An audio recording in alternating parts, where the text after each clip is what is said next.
What Mountain? Part 1 by Matt James. Chapter 1. Curse that little freak.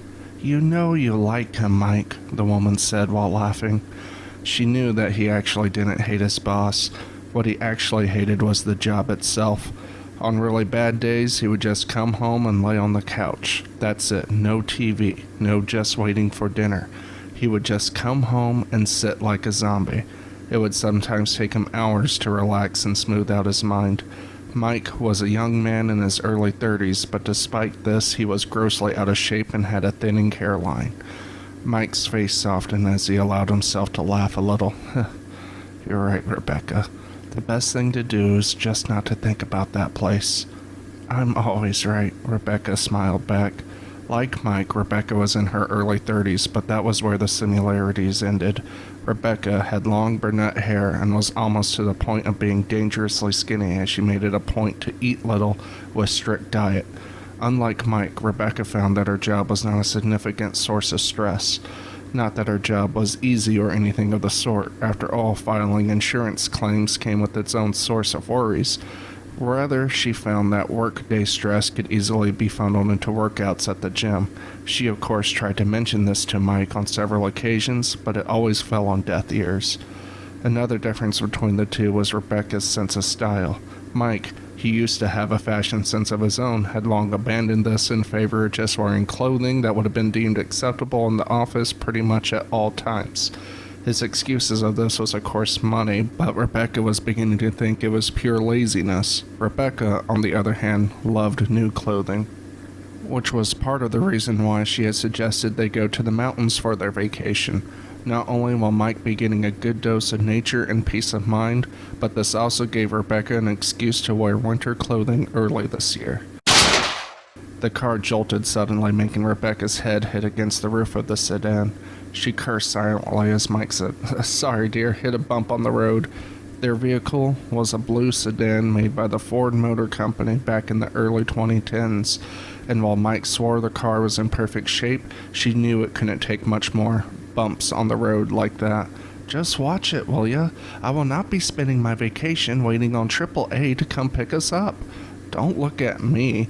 You were the one that wanted to come to the mountains this year. If it had been up to me, we would have been taking the bus to the beach." Rebecca held up her hand, her signal of utter disgust. "We have taken the bus to the beach for the past 10 years, Mike. You never seem to relax afterwards. Trust me, a change of scenery will give us both much-needed relief." "Well, the kid seems to like it," Mike said, knowing that the kid was really just Rebecca's little sister who went to the beach with them a total of one time. "Look, I don't want to fight," Rebecca said with a sigh. "Just make sure to avoid the next bump." Mike took a deep breath and forced a sigh of his own. "You're right," he finally managed to say, wishing he could already be in the mountains. "I'm always right," Rebecca said, this time with a forced smile. "Where are we anyways?" "I believe we're somewhere in New Mexico." "Really?" Rebecca said, looking out into the desert. It was entirely deserted. The sky was a deep shade of blue which stretched into the horizon for an eternity. The scenery, if it could be called that, was little more than a gray road which, much like the sky, seemed to stretch into an eternity, with insanely dry shrubs lining it all the way. Past the line of shrubs were even more shrubs, with occasional patches of dry earth. Just below the blue horizon, she could see in the distance that the sky was a shade of light brown, indicating that somewhere there was a small dust storm. "Do people actually live out here?" "They must, at least somewhere. Probably," Mike shrugged. Mike hadn't really been taking in the scenery, which was probably why he come to think of it, that he hadn't seen the pothole he slammed into. His mind was actually at the beach, fascinating about the cool waves hitting his body, the way the water feels going over his head when he dived, the smell of the salty air, the hungry calls of the seagulls, the way the sand runs between his toes. He held on to this thought as hard as he could, trying to drown out the fact that his body was at the very least 300 miles away. "Ah, see," Mike said, pointing ahead. "A sign is coming up." They both looked up as the car sped past the sign with only a single town name printed against the sign's bright green metal. Talos, 10 miles. Rebecca laughed. Have you ever heard of Talos as a town before? Mike shrugged. Maybe it's Native American. We are in New Mexico. Aren't there supposed to be a bunch of Native American tribes out here? No, I mean, yes, come to think of it, but I was talking about Talos. It's not Native American, it's Greek. I remember hearing about it in philosophy class. It means purpose or the end. The only reason I remember is that the book I was reading had a blood stain right on the word. It helped me remember it. Because you hate blood? Yeah, Rebecca said uncomfortably. Well, unless you have to go to the bathroom, I think I'll skip the good old town of Talos, Mike said. That's a good idea. I don't want to stop there. Mike laughed slightly. Does it give you the chills? Rebecca was going to give a slight laugh, but as if on cue, the car gave another shudder. Mike's smile disappeared. Harold, Rebecca said, using his middle name, the one that reserved for situations such as this. I must have knocked something loose when we hit the pothole, Mike said, his eyes trying to scan the engine from the driver's seat. Look, everything will be fine. Don't panic. Don't panic. We'll just have to stop in town is all. We'll have a mechanic look at it. Rebecca raised an eyebrow. I'm not panicking. You are. Although I am quite upset because now we had to stop after I told you I wanted nothing to do with that place. It will be fine, Mike said, trying to urge the desperation from his voice. I promise it will be fine it'll be like this if we didn't stop at all. Well, folks, said the mechanic, who was dressed in greasy overalls which barely managed to cover the man's impressive muscle bulk. He was bald, but it was by choice, as tiny hair stubs could be seen covering the man's entire head, as well as his chin. His eyes were almost an emerald green that to Mike seemed as if the man was intentionally trying to keep them from actually shining. Nervously, Mike glanced over at Rebecca, who all of a sudden seemed to forget about being in a town named after a blood splotch on her philosophy book. I could have it ready in a few hours. If y'all want to head over across the street there to old Miss Patty's Convenience and Diner, she usually has a movie playing or something. It beats waiting in my sweatshop I call an office, I tell you what, he said. Mike nodded his head. How much will it be? Miss Patty's? Oh, she's not expensive. No, for the car, Mike said, slightly shocked. The mechanic turned his green eyes to Rebecca, then winked. Tell you all what, this one is on the house. I know those roads could be quite a mess. Rebecca flushed and turned away with a slight giggle. Thank you, sir, she managed to say. Gee, thanks a lot, mister, Mike said, forcing his rage down with a manageable bite on his tongue. Yeah, y'all bet, the mechanic smiled, oblivious to Mike's rage or simply not caring.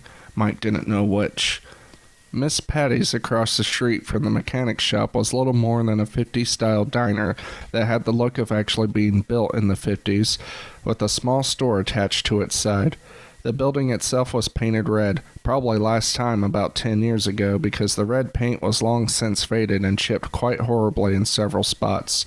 But the smell that came through was lovely, filled with the scent of burger, bacon, butter, and toast and bread, which was in fact all Mike really cared about at this point. So they left walking across the street. Mike turned back once to see if the mechanic was still there trying to check out his wife, but he didn't see the mechanic. What he did see over the water haze of distant heat was an entire field filled to the brim with automobiles from every era. He would have been sure he would have noticed a field of cars, so Mike shook his head and looked again. The mechanic still wasn't there, but this time neither were the cars. It had been a mirage. Strange, Mike said. What? Oh, nothing. I thought I saw a field of cars behind the mechanic shop. Are you trying to make our life seem like some sort of cheap horror movie? Mike laughed, finding himself semi-relaxed. Let's just see what they got to eat. Rebecca found herself instantly on defense once inside. She didn't know what the mechanic had been thinking, but there was nothing old about Miss Patty. Miss Patty, in fact, was a young woman in her early to mid-20s. She sported a tight-fitted white t-shirt which proudly stated that she knew how to hold 'em. Long blonde hair that curled naturally at the ends, tall but beautifully so. Her eyes were a bright, almost ocean-like blue, and like the mechanic, they seemed to be trying to shine. Howdy, y'all, she said with a bright smile. You could take a seat anywhere you like, at the bar or the table. I'll find you wherever you choose. Oh, okay, Mike said brightly. Rebecca nudged him slightly, but nevertheless followed him to the booth by the window. Y'all know what you want? Miss Patty shouted over to him. The restaurant itself was completely deserted and quiet except for a movie playing on the small mounted TV at the end of the bar, so her voice carried over well and clear. We never got the menu, Rebecca said. Dear, just let me know what you want, and I'm sure I can whip it up, Miss Patty said with her ever-bright smile. Anything, Rebecca eyed her. Anything. Very well. I'll have a crunchy tuna roll, and Mike will have a medium-rare New York strip with creamy mashed potatoes. Becca, Mike said, but she held up her hand. No, she said anything. Miss Patty only continued to smile. Your drinks, dear? A margarita with fresh squeezed limes with a dash of your finest agave syrup, and a cold draft beer from your tap. Do you want soy sauce and wasabi? Miss Patty asked. Mike grabbed Rebecca's hand. Becca? What, Harold? What? Outside the window, Mike choked. Not only was there a field of cars behind the mechanic shop, but not far beyond was a mountain large enough to rival any of the New Mexican mountains at the largest. Only Rebecca knew for a fact the mountain still lay far, far away. So naturally, she shook her head, believing it to be a painting of some sort, not a window. But when she looked again, she could clearly see the wind breezing across the sky with dried-out bushes being pulled along the way. Then, of course, she could see the city of Talos, which lay just to the south of the mountain.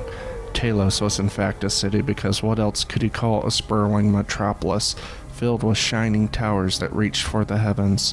She guessed it could have easily housed well over 1 million population, which she knew couldn't be possible because the largest city in New Mexico was of course Albuquerque, the place Bugs Bunny always got lost in. Then her mind snapped. As she looked back towards the mountain, and of all things, she could see wild dragons. Yes, dragons, flying out from somewhere deep within the mountain itself. The dragons flew upwards into the sky, which was the only reason Rebecca saw the towers that jetted from the top of the mountain, like claws trying to scratch the edge of space. Though she could tell there were other towers, only one was clearly visible. It was a shade of light brown, as if it had been made of sandstone, but it seemed attached to the mountain in such a way that it was actually a part of the mountain itself. The tower was amazingly giant, seemingly at least half the girth of the mountain, and reached just slightly over the mountain peak. Rebecca felt Mike grab her again, only this time he simply pointed down at the table they were sitting at. In front of her, she saw a clean plate simply pop into existence. Then she watched as a crunchy tuna roll right on the plate, along with a side of wasabi and a small bowl of soy sauce. She glanced over at Mike, who was simply staring wide-eyed at his steaming steak. Then Miss Patty was in front of them, holding 2 glasses. One, a light green color with a fresh lime attached to the rim, and the other, a large beer glass covered in frosty ice filled with a golden ale.